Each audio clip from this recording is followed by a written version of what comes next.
This module is going to cover the entire poem Dust of Snow by Robert Frost. This is your first poem in first flight for class 10 Cbse NCERT.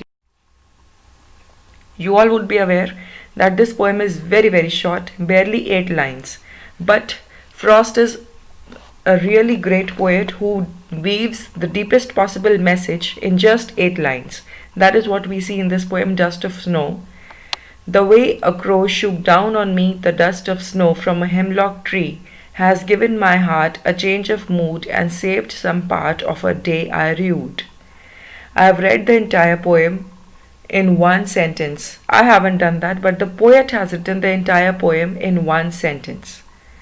So this beautiful poem, now let's analyze the poet's excellence behind writing this poem. First of all, if we notice, if the entire poem is in one single sentence, note the first capital letter, the, T, and full stop comes after the last word rued.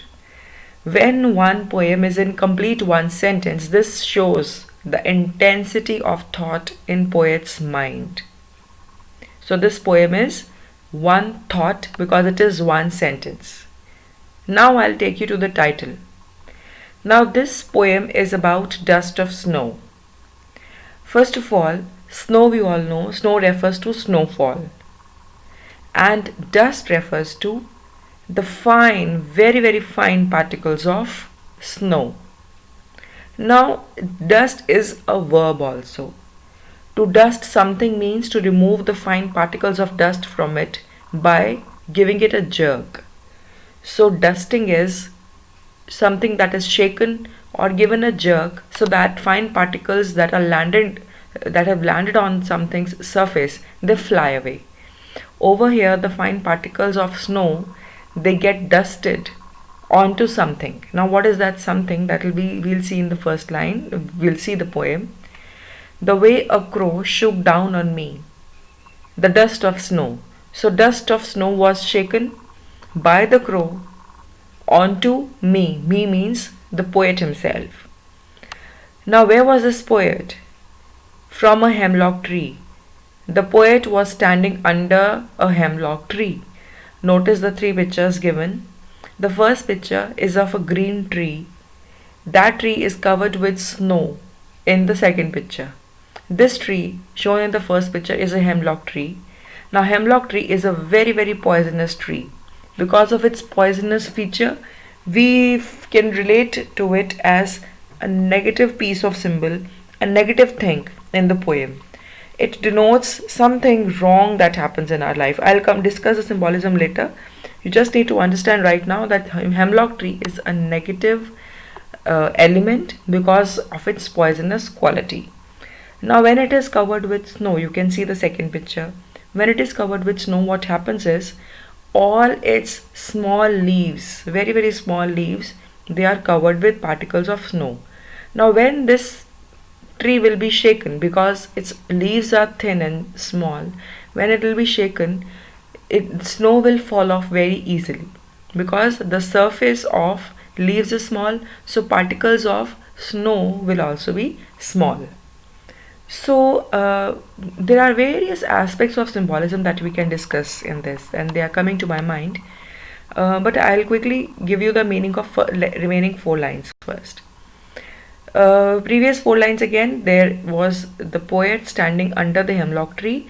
So a crow who happened to be sitting on this hemlock tree shook himself, or he shook the tree just to maybe sit properly, adjust himself properly, or maybe he was moving normal crow's action, and in that process some snow shook off the tree and it fell on the poet. Next 4 lines. Has given my heart a change of mood. Ab has given my heart. Has means who has. The way has. See, the subject is the way. Ab ye way kiska? The way the crow shook dust of snow on the poet. This entire way.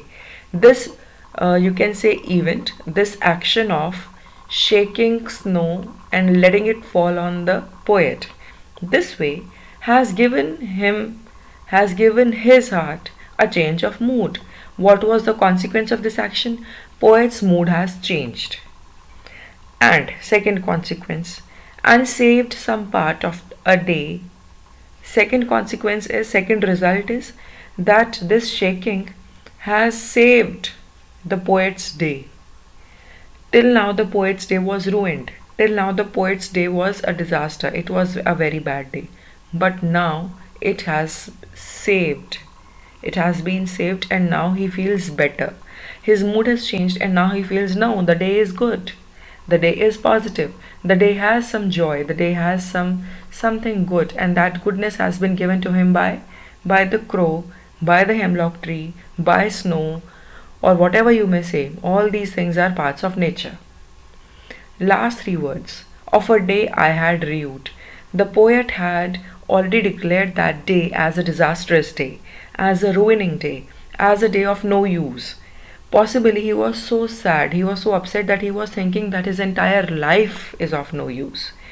Rude means to be regretting about something so bitterly that you think that it is a ruined thing, it is of no use, it is a disastered thing, it is a thing that is destroyed already. Now, one more thing, rue also is a medicinal plant. So we can say a day that I had rued. Rued one side means that it was a day that I had thought is a waste day. But actually, maybe that day had something good in it, and that good thing he had not realized. This is because he was very, very negative. I'll discuss about the poet's negativity right from the poem, its beginning. अब now see the poem's beginning. What indicates that the poet was negative in the beginning? He has not written that I was sad. He has only shown that there was a change of mood that he underwent. And this change was from negative to positive. This we come to know from the line, a day I had rued. That in past he was thinking that the day is rued.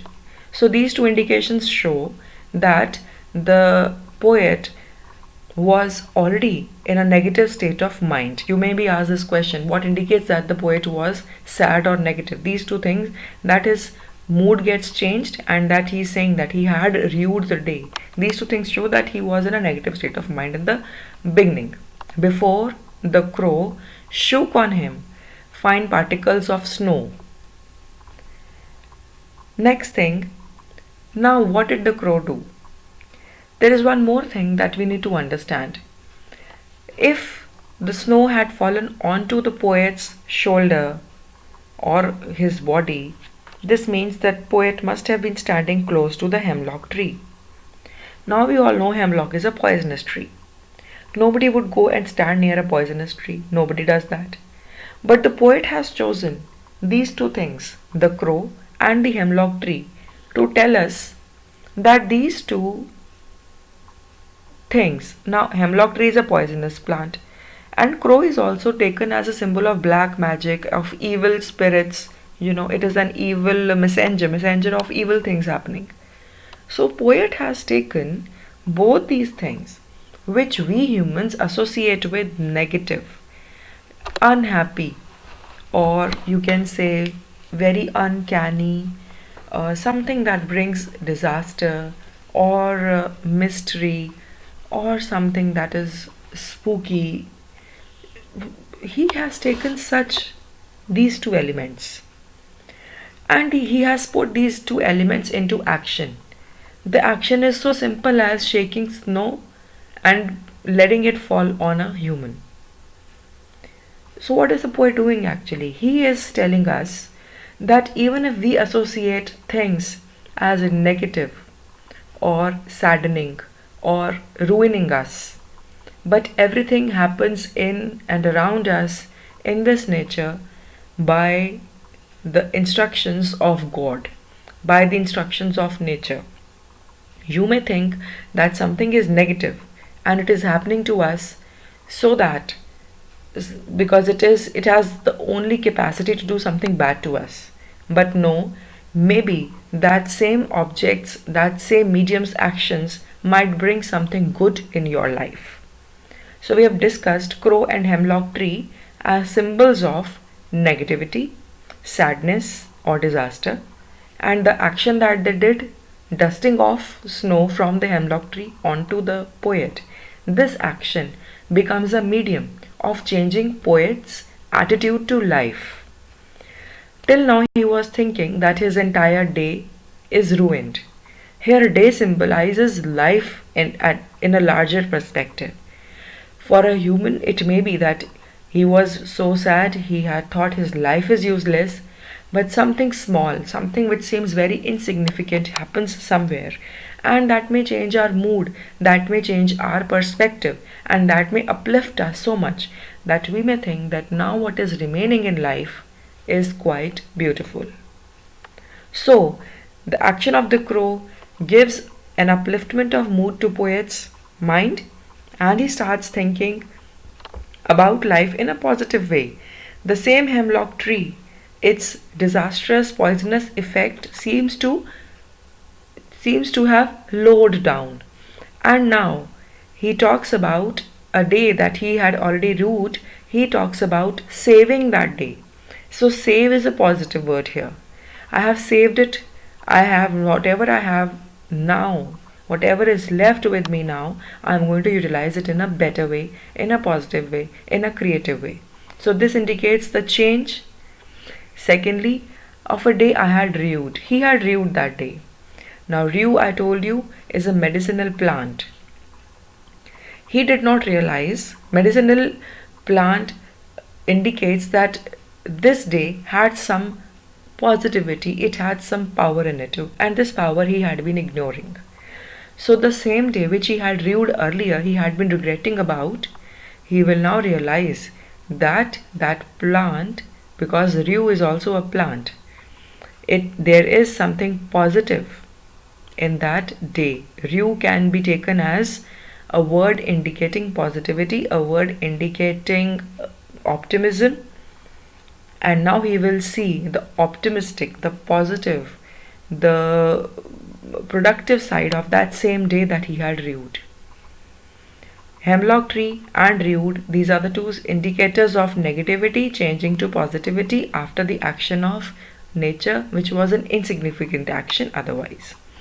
So this was all about the poem. An 8-line poem takes such a long time to explain and to understand. I hope you've understood how the elements crow, hemlock tree and rue are acting together, indicating negativity, hemlock tree and crow working towards achievement of positivity, saved and rued. The same words rued and change of mood indicate that he was feeling at a loss earlier and now he is feeling victorious about achieving something better now. I'm discussing poetic devices here now. Please look into your poem to understand this better. I cannot show you the text of the poem side by side. First, poetic devices enjambment. You've done this poetic device last year also. Even if you haven't, I'm explaining it again. Enjambment. The word is taken from the word jamb. Jam होता है फंस जाना एक दूसरे में, traffic jam हो जाना जैसे. Now, when lines of a poem are jamming into each other, ये नहीं है कि हर एक लाइन एक अलग लाइन डिनोट करती है. When one complete sense is understood by reading 2 or 3 consecutive lines in a poem, we can say it is enjambment. I'll explain in easier way. कभी कभी हम पोएम की एक लाइन पढ़ते हैं, हमें उसका मतलब नहीं समझ में आता. जब हम 2 या 3 लाइन्स या 1.5, 2.5 या 3.5, हाफ भी हो सकती है, तो ऐसे ग्रुप ऑफ लाइन्स हम इकट्ठा पढ़ें और तब हमें एक थॉट समझ में आता है, तब हम कहते हैं enjambment is used. There's one more trick to understand enjambment. We should read poetry from punctuation to punctuation. अब punctuation क्या है? कैपिटल लेटर्स से जहाँ शुरू होता है वहाँ से सेंटेंस पोएम का शुरू होता है. फर्स्ट सेंटेंस से लेके कॉमा, फुल स्टॉप या हाइफन तक उसको पढ़ें तो आपको आप यू विल नोटिस कि एंजाममेंट भी कंसिडर होती है. साथ में हम 2 या 3 लाइन्स इकट्ठी भी लेते हैं. दूसरा ये भी होता है कि हम पोएट का पूरा एक thought we understand it better. तो एंजाममेंट को समझने के लिए वी ऑलवेज यूज़ पंचुएशन. एक enjambment के अंदर कोई punctuation नहीं होती. I have written this without use of any punctuation within one enjambment. So when we read a line where a line is continuing to next line without any breaking through any punctuation, it is called use of enjambment. Here in this poem, all 8 lines constitute one sentence. So it is perfect example of enjambment. Symbolism I have explained already. Hemlock tree symbolizes difficulties, problems, testing times or negativity because hemlock tree is a poisonous plant. Crow. Crow को Britain की culture में it is associated with Doom and black magic. Doom होता है disaster, sadness and black magic. Here in this poem, it symbolizes an element of nature that acts as a medium for change. Crow की वजह से change आता है. Dust, snow की is shed off because of the movement of crow. But despite it is a negative element, maybe the crow is doing something negative with some negative intention. लेकिन फिर भी उसमें से पॉजिटिविटी कैसे ढूंढनी है ये हम पे डिपेंड करता है. This is what the poet teaches us. So we don't have to see if there's a negative creature around us, that negative creature will only do something negative to us. We have to find the positivity of life. This is what crow symbolizes. It shows negativity because it also comes and sits on hemlock tree. ये भी बात है. ये crow खुद भी negative है, ऊपर से आके he sits on the hemlock tree. So they both join in to become indicators of negativity. Dust of snow. Now dust indicates insignificance. छोटी सी माइनर सी चीज़ है डस्ट. अगर वो हिल भी जाए कहीं एक जगह से दूसरी जगह, it has no volume, no basic existence, it's a non entity. तो ऐसी चीज़ भी, लेकिन look at the power of dust of snow. Just because maybe it is beautiful, it is pleasant, it changes the mood of the poet. Ultimately, we have to see that there are so many elements in nature which can bring about joy. So I'll read this. It symbolizes those happenings or joys around us that are not noticed because they seem too simple or too common. Snow is white. It indicates peace, joy, and calm. It is an undisturbing occurrence of an action.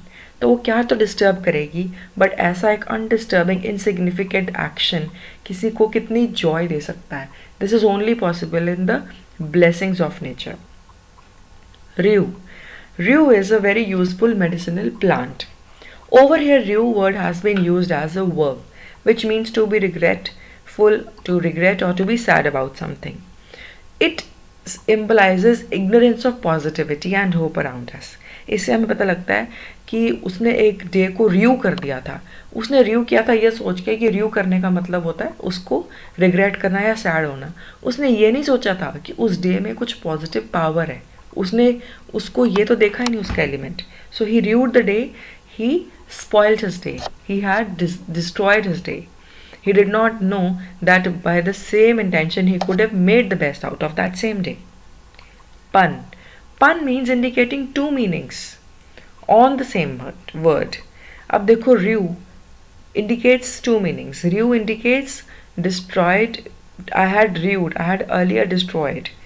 Secondly, I had earlier.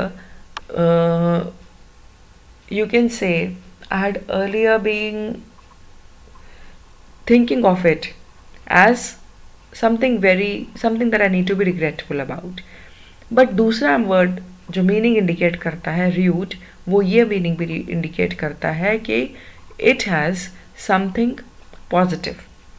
So he had saved a day which should, first of all, it should not have been rude. Secondly, it should be rude.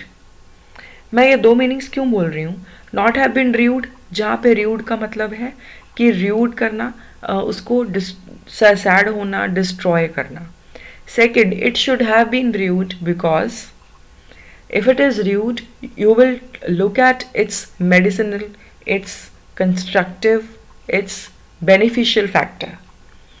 तो पन इसलिए है क्योंकि रू जो word है जिसका past हमने रूड यूज किया पोएम में, this word indicates two meanings. So we say whenever there are two meanings indicated by one word, then we say there is pun on that word. Contrast. Very important. Rude and saved are contrasting words. Now rude means to have destroyed. Saved means to have saved. एक ही दिन को उसने जो पहले review कर दिया था, बाद में उसने उसी दिन को सेव कर लिया. ये two contrasting events words have been used by the poet to clarify the meaning, to clarify the shift in poet's thought. So contrast is a very important poetic device. From exam point of view, imagery we always discuss. When you see, you can visualize what is being told in the lines, which is in the words of a poem. If you can see, if you can visualize the scene happening, we say visual imagery has been used. So now for exam point of view, please remember the poetic devices: enjambment, symbolism, contrast and imagery. You can still wait to use the poetic device spun, because that is dealt with in senior classes, though I have given it, but the other four poetic devices are important and worth memorizing from exam point of view. There is one more poetic device from the exam point of view, and this one is irony. Irony is when something does not happen according to our expectation. When you are expecting, according to the prevalent situation in the story or the poem, that XYZ is going to happen, but what happens is exactly opposite, and ABC is a result. When the opposite of our expectations happens, we say it is ironical, or there is use of irony. Similar thing happens here. The crow and the hemlock tree, both of them indicate negativity and destruction. We can only think that because hemlock is a poisonous tree and crow indicates fear or black magic or doom or something like that, they both are going to bring about something wrong in the life of poet. But what actually happens is they bring about a change. They uplift his mood, and he thinks that he can do so much more in this life. This realization of happiness and positivity is not expected by us when we think about the crow and the hemlock tree in the beginning of the poem. Now, the fact that hemlock tree is poisonous, combined with crow being the indicator of doom and fear, they are used in the poem as carriers of happiness in the life of narrator, and this fact is ironical. Next, taking theme as power of mother nature. अभी हमने discuss किया mother nature के elements, crow, hemlock tree किस तरह से act करते हैं, dust और स्नो को अपने साथ लेते हैं. Ultimately day is saved, and this day was that which he had dreaded. He had not realised its power. This short poem by Robert Frost throws light upon the unimaginable healing power of nature and tiny things. From a bad mood to ill health, there is nothing that can be cured by nature. The author was experiencing one such bad day when a crow's movement near a hemlock tree dusted snow upon him. The snow instantly makes him happier, and his day gets a lot better. Thus, the supremacy of nature as a whole made him realize how petty his problem was. तब उसको समझ में आता है कि उसकी problem कितनी छोटी थी. वो एक छोटी सी चीज़ को लेकर बैठा था और उसने अपनी डे या अपना पूरी ज़िंदगी he had ruined. The fact that hemlock tree is a poisonous plant, combined with crow being the indicator of doom and fear, are used in the poem as carriers of happiness. जो दोनों negativity वाली चीज़ें थी वही carry करती हैं happiness in the life of a narrator, and this fact is ironical. The poet, through these objects, has tried to highlight that sometimes creatures linked with negative aspects of life can be the bringer of change in happiness. यही चीज़ें हमारे पास happiness भी ला सकती हैं. Being outdoors in nature with all its unpredictability can benefit anyone and anywhere at any time. This is what the poet wants to tell us about the power of nature's companionship. We'll take a quick recap through these two questions, try to answer them. Discuss the use of crow as an agent of change used by the poet, and what had the poet rued and saved later. For more details, or though you won't require any more details, for any more help, get back to me on my contact given here. That was all for this lesson at eClasses with Shalini ma'am.